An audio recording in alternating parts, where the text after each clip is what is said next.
Shalom anak-anak yang dikasihi dalam nama Tuhan. Halo. Bagaimana kabarmu? Luar biasa. Tahun ini perdana kita melakukan Bina Remaja secara online. Tapi kita percaya Tuhan tetap ada di tengah-tengah kita meskipun tempat kita berbeda-beda. Kamu ada di rumah, guru-gurumu ada di sekolah. Dan meskipun gurumu tidak melihat kamu ketika melakukan Bina Remaja hari ini, tapi Tuhan melihat hatimu untuk sungguh-sungguh datang kepada Tuhan. Sebelum kita memulai Bina Remaja, Miss Una mau kamu katakan untuk dirimu, saya luar biasa. 1, 2, 3. Saya luar biasa.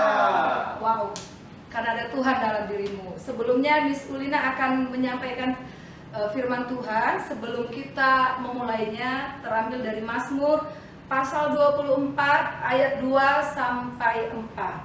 Sebab dialah yang mendasarkannya di atas lautan dan menegakkannya di atas sungai-sungai.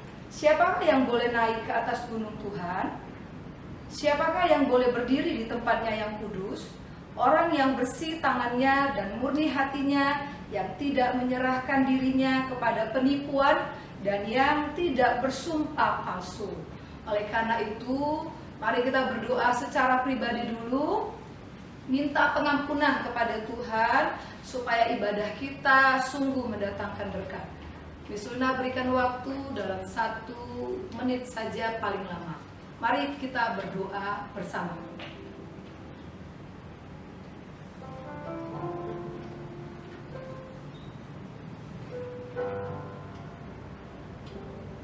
Amin.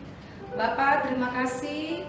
Ini adalah awal di mana Bina Remaja di SMP Kristen Dharma Mulia melalui secara online, Tuhan. Kami bersyukur untuk setiap fasilitas yang Tuhan sudah sediakan bagi SMP Kristen Dharma Mulia. Meskipun kami beribadah tidak seperti tahun yang lalu, kami boleh berhadap-hadapan, boleh bertemu muka dengan muka, tapi kami tetap percaya Tuhan, ibadah kami tidak bisa dihalangi oleh karena tempat, oleh karena situasi. Karena kami mengenal siapa Allah yang kami sembah, Allah yang omnipresent, dimanapun kami berada, Engkau hadir Tuhan, dan memberkati kami pribadi lepas pribadi.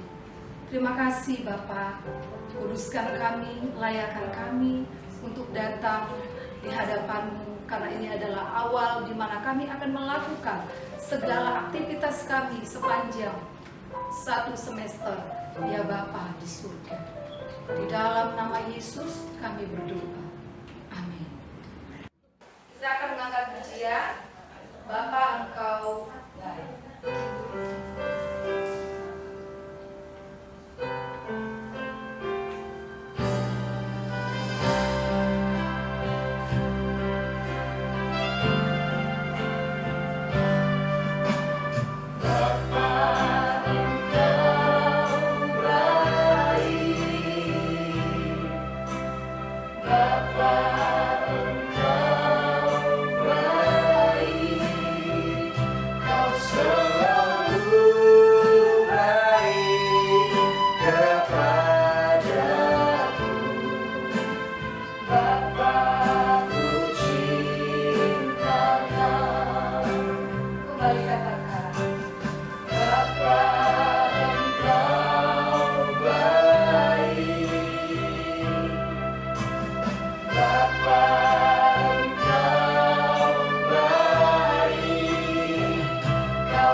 Mari kita angkat pujian biar bumi berlalu dan bulan tak bercahaya lagi.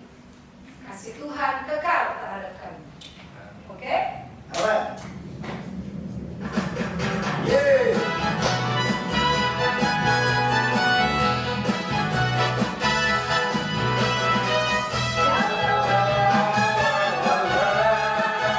Aku cinta Yesus.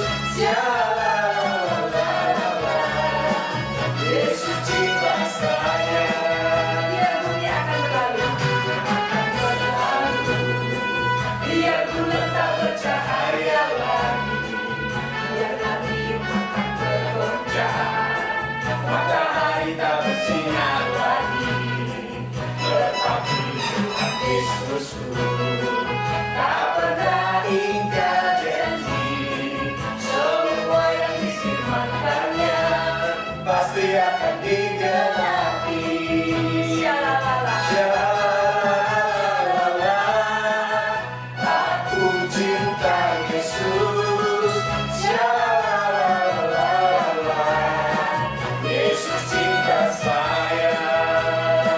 Syalalala, aku cinta Yesus.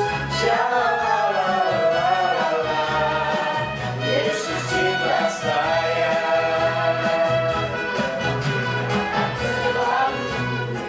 Biar langit tak bercahaya lagi, biar langit akan bergoncang, Matahari tak bersinar lagi, tetapi Tuhan Yesusku tak pernah ingkar janji. Semua yang difirmankannya pasti akan digenapi. Syalalala, aku cinta Yesus. Syalalala, Yesus cinta saya. Syalalala, aku cinta Yesus. Syalalala, Yesus cinta saya. Yesus cinta saya. Yesus cinta saya. Oke, mari kita akan pujikan satu lagu Kecaplah dan Lihatlah.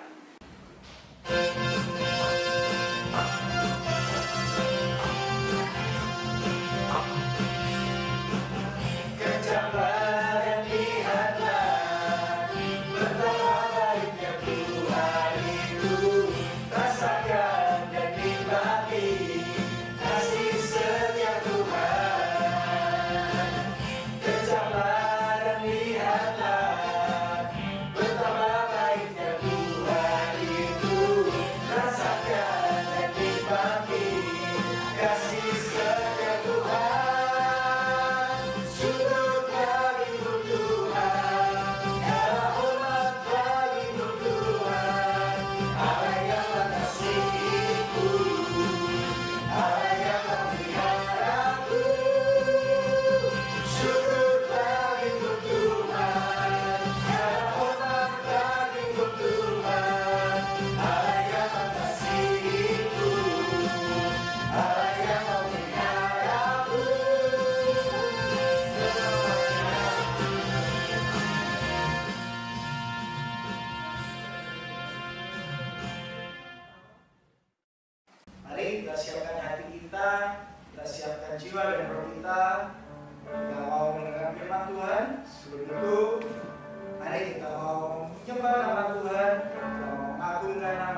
Shalom, apa kabar kita semua?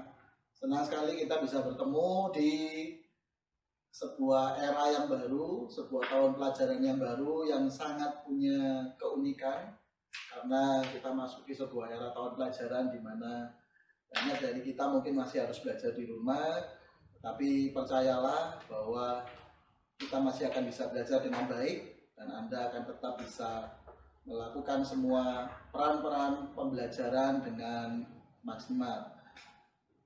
Senang sekali bisa bertemu, lama mungkin tidak bertemu dengan para siswa sekalian. Saya ingin memperkenalkan diri dulu, khususnya bagi para siswa kelas 7 yang baru pertama kali masuk di tahun pelajaran ini. Saya ucapkan selamat datang, selamat bergabung di keluarga besar Dharma Mulia. Saya percaya Anda tidak berada di tempat yang salah, Anda sedang berada di jalur yang benar, tempat yang benar, di mana Anda akan mengizinkan Allah untuk berproses membentuk hidup kalian dan menyiapkan kalian menjadi pemimpin-pemimpin di masa yang akan datang. Nama saya Hans Alfred Ungkap, bagi para siswa kelas 7 yang mungkin belum kenal. Saya di Dharma Mulia menjadi koordinator untuk karakter building untuk seluruh unit di Dharma Mulia. Pada hari ini kita akan memulai tahun pelajaran ini dengan sebuah kebenaran, prinsip kebenaran firman Tuhan dan nilai-nilai karakter yang sangat penting. Saya mau ajak kita terlebih dahulu berdoa bersama-sama. Bapa di dalam surga, kami bersyukur buat kesempatan hari ini kami bisa bertemu. Walaupun mungkin masih lebih banyak menggunakan media-media online yang ada, tapi kami percaya ini sebuah kesempatan yang luar biasa. Yang kami percaya apapun kondisinya, apapun situasinya, Engkau Tuhan yang tidak terbatas, Engkau Tuhan yang terus sanggup bekerja, melampaui semua keterbatasan kami.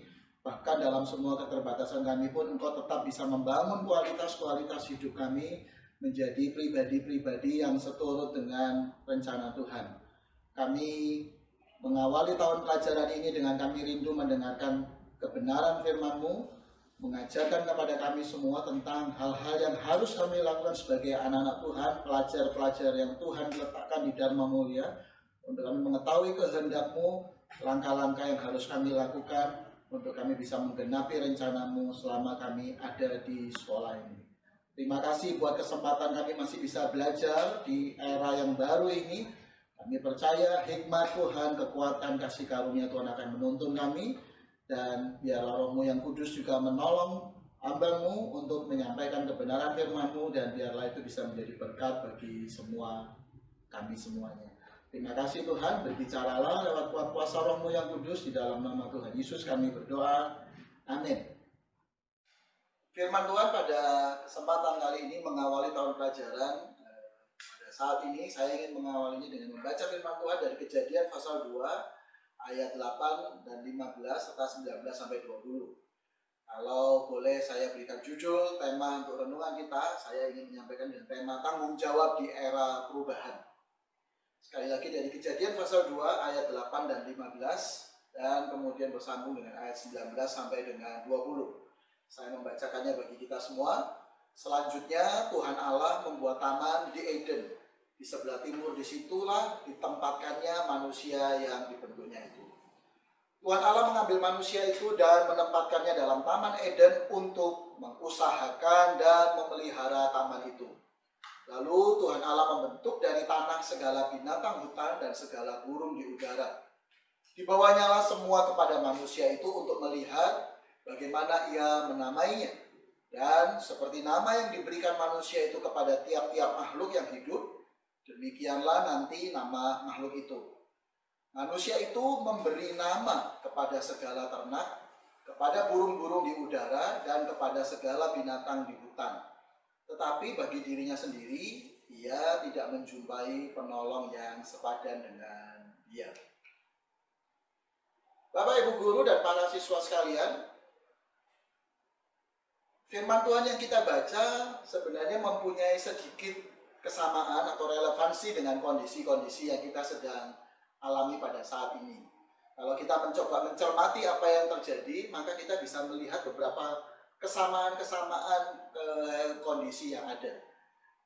Hari-hari ini kita semua harus bekerja atau belajar dengan sebuah kebiasaan-kebiasaan yang baru. Orang menyebutnya era new normal, artinya sebuah kebiasaan-kebiasaan yang baru sebagai akibat dari dampak pandemik virus COVID-19. Apa yang sedang terjadi bahwa banyak daripada kita harus bekerja atau belajar dari rumah.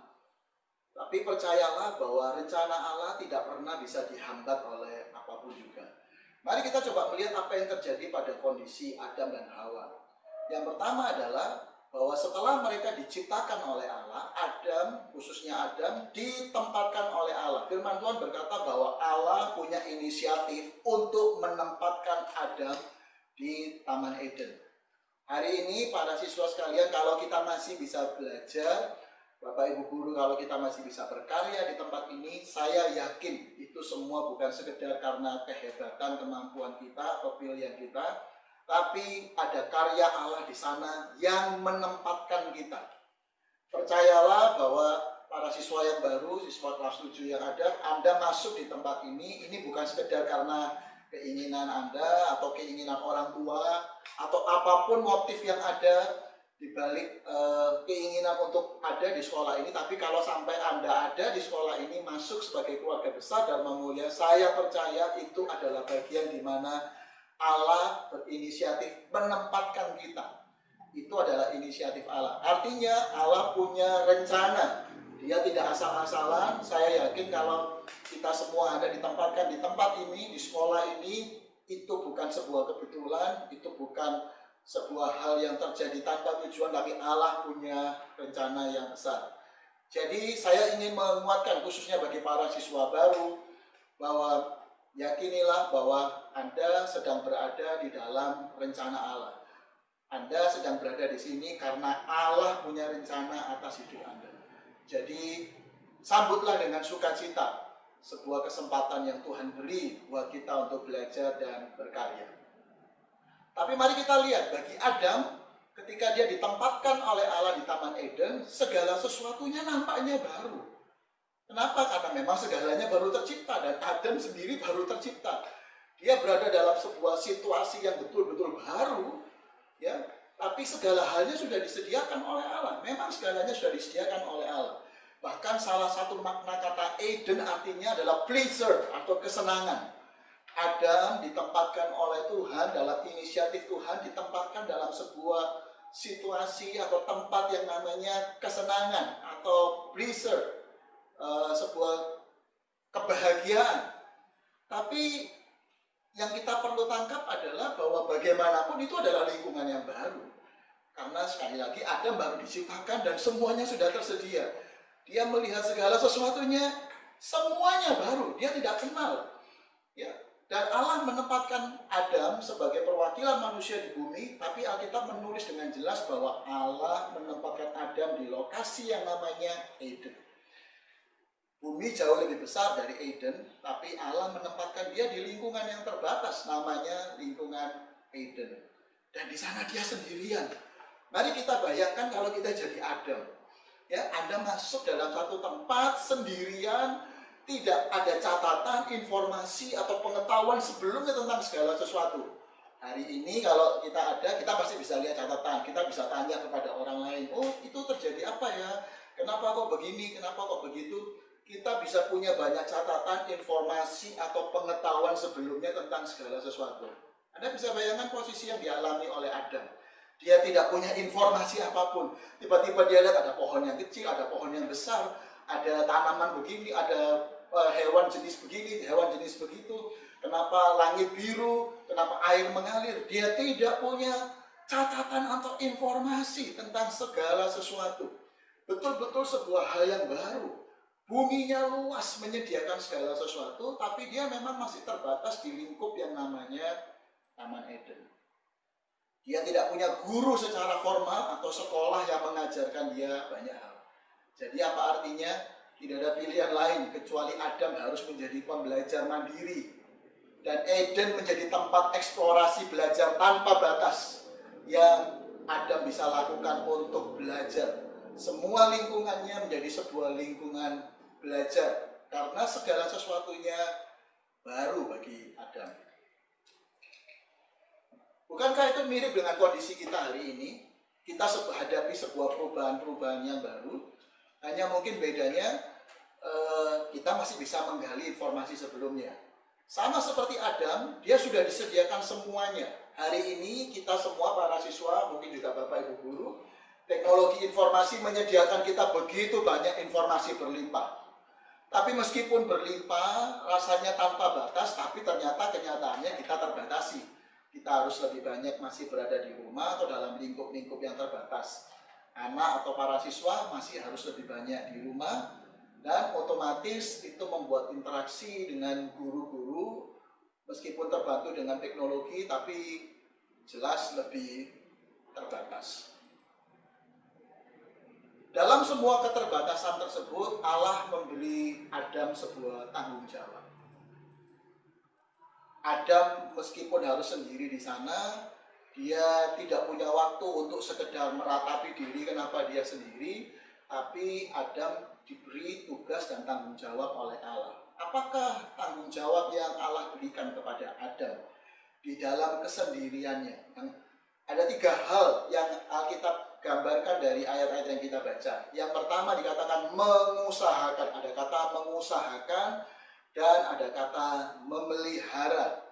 Ya, terjemahan aslinya menggunakan kata bekerja dan menjaga atau mengelola atau maintain. Yang berikutnya adalah bahwa Adam punya tugas yang saya rasa ini tidak mudah, yaitu harus memberi nama seluruh makhluk hidup. Harus memberi nama seluruh makhluk hidup. Kalau kita baca di ayat yang ke-20, di sana digambarkan bahwa Tuhan membariskan seluruh hewan-hewan makhluk hidup di depan Adam, dan Adam mesti memberi mereka nama. Saya rasa ternyata Adam sudah jauh lebih dulu dibandingkan, kalau saya tidak salah, seorang tokoh biologi yang kita terkenal dengan teori klasifikasinya. Kita kenal pengklasifikasian nama-nama makhluk hidup, hewan khususnya dan tumbuhan. Kita kenal nama-nama seperti kelompok mamalia atau kata-kata omnivora, karnivora. Itu adalah kelompok-kelompok pemberian nama yang dilakukan untuk mengklasifikasi makhluk hidup, khususnya juga hewan. Atau mungkin kita kenal istilah-istilah vertebrata, invertebrata, dan segala macam. Itu istilah-istilah yang menunjukkan ada usaha untuk mengelompokkan, mengklasifikasi, dan memberi nama. Jadi sebenarnya apa yang dimaksud dengan Adam memberi nama? Saya yakin ini bukan sekedar nama. Nama adalah tujuan dan makna hidup. Itulah sebabnya walaupun William Shakespeare berkata, what is the name? Apa sih artinya sebuah nama? Tapi saya yakin kita tidak pernah memberi nama sesuatu secara sembarangan. Kalau kita ingat, para siswa sekalian mungkin boleh tanya kepada orang tua, kenapa Anda diberi nama itu? Tentunya mereka punya maksud. Saya ambil contoh. Kenapa kita dikasih nama Grace? Tentunya orang tua kita punya harapan anaknya mengalami kasih karunia dari Tuhan. Kenapa dikasih nama Amsal? Karena Tuhan punya rencana mungkin bahwa anaknya akan menjadi pribadi-pribadi yang berhikmat dan mengalirkan nilai-nilai kehidupan. Kenapa tidak? Kalau saya tanya, apakah ada di antara kita, kalau seandainya nanti Anda jadi orang tua, atau bahkan mungkin sekarang punya hewan piaraan, adakah yang punya inisiatif ngasih nama anaknya atau hewan peliharaannya dengan nama Tuyul? Gitu ya. Walaupun itu judul film terkenal dulu, ada Tuyul dan Mbak Yul, gitu ya. Atau adakah yang mau kasih nama anaknya Yudas?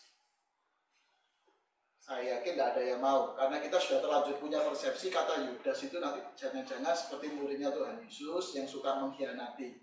Walaupun sebenarnya kata Yudas diambil kata Judah atau Yehuda yang artinya praise the Lord, memuji Tuhan. Tapi kita tidak kepingin kasih nama anak kita seperti demikian.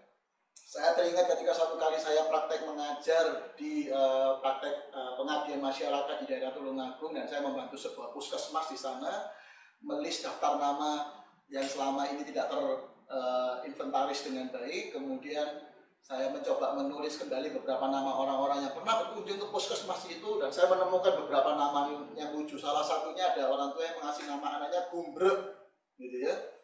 Saya bingung juga, apa arti nama Bumbro itu? Ya mungkin bukan sesuatu yang bermakna ya, katanya guyon-guyon. Tapi juga ada orang tua yang memberi nama anaknya, ada kata tuyulnya di tengah-tengah.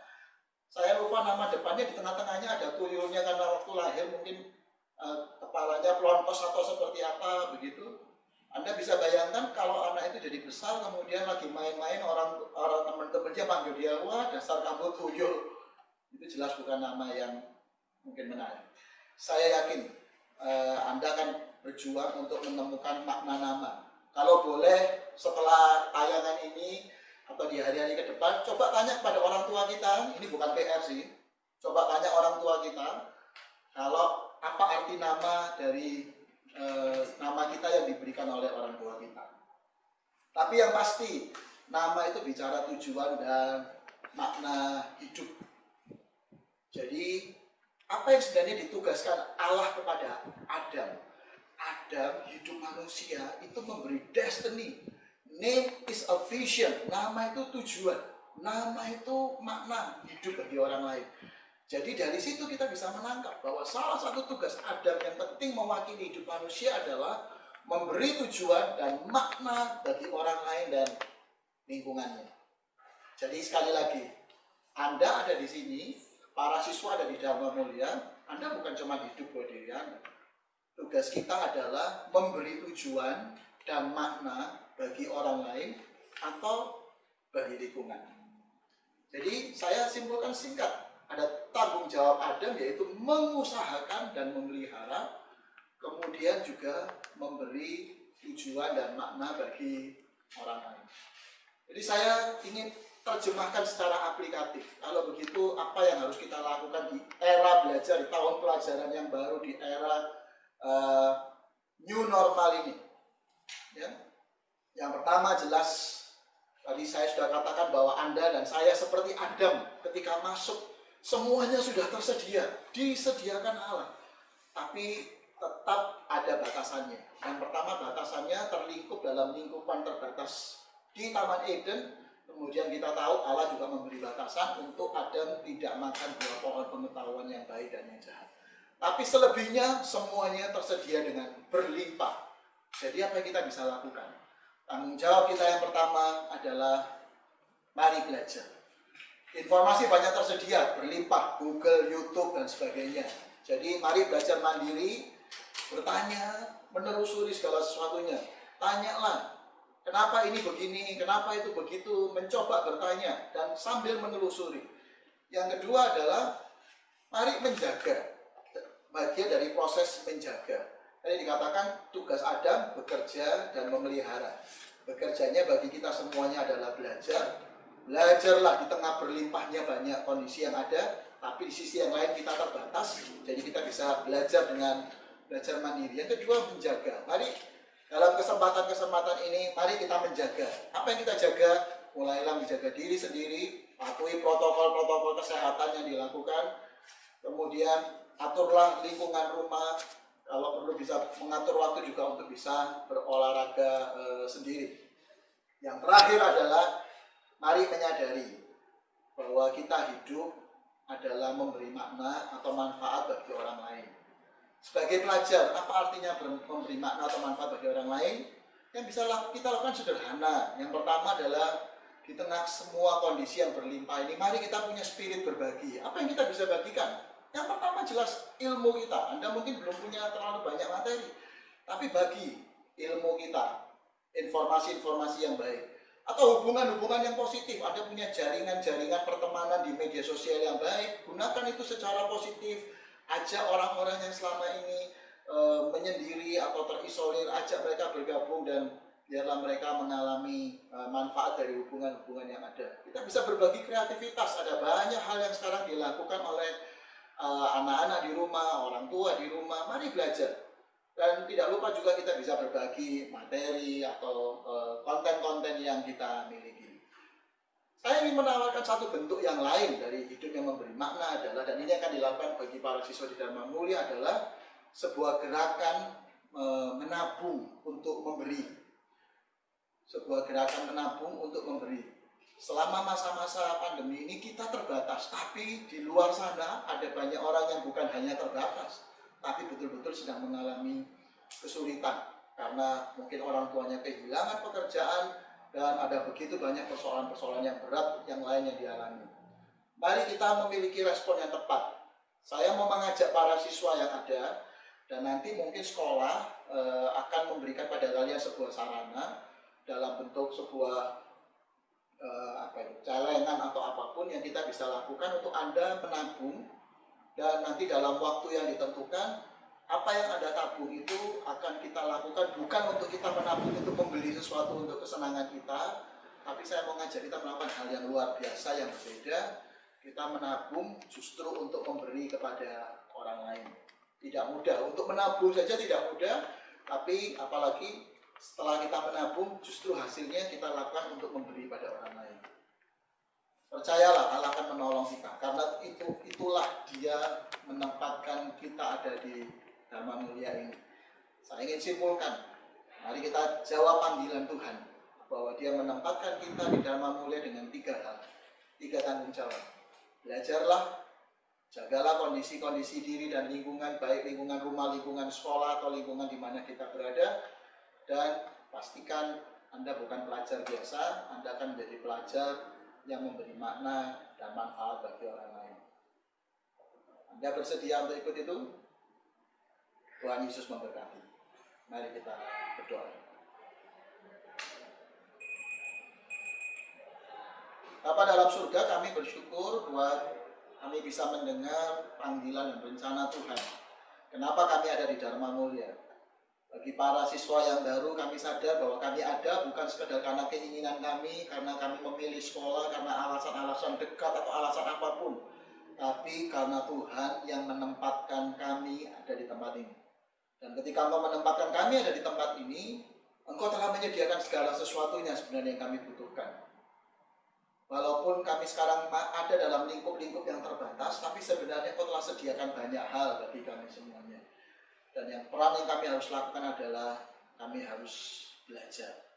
Kami belajar untuk mengambil manfaat dari semua hal yang baik yang sudah disediakan Tuhan lewat sekolah ini ataupun lewat hal yang lain bagi kami semuanya.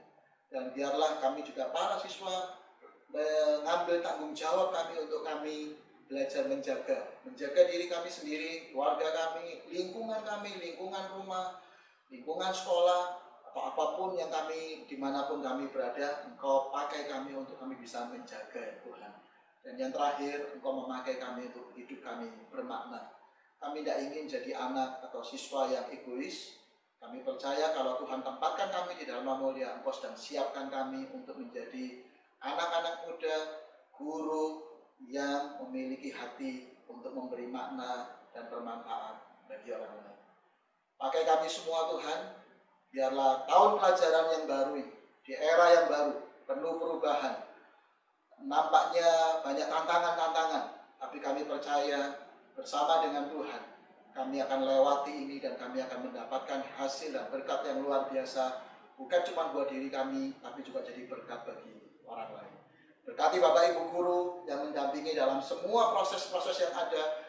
Berkati para orang tua yang juga tidak mudah karena harus mendampingi kami. Berkati terutama para siswa untuk kami bisa masuki era adaptasi yang baru ini dalam anugerah-Mu. Di dalam nama Tuhan Yesus kami berdoa dan mengucap syukur. Amin. Baik, kita akan mengakhiri ibadah pada hari ini. Ya, sebelum itu mari kita pujikan lagu Bapa Terima Kasih. Terima kasih.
izinkan sesuatu terjadi.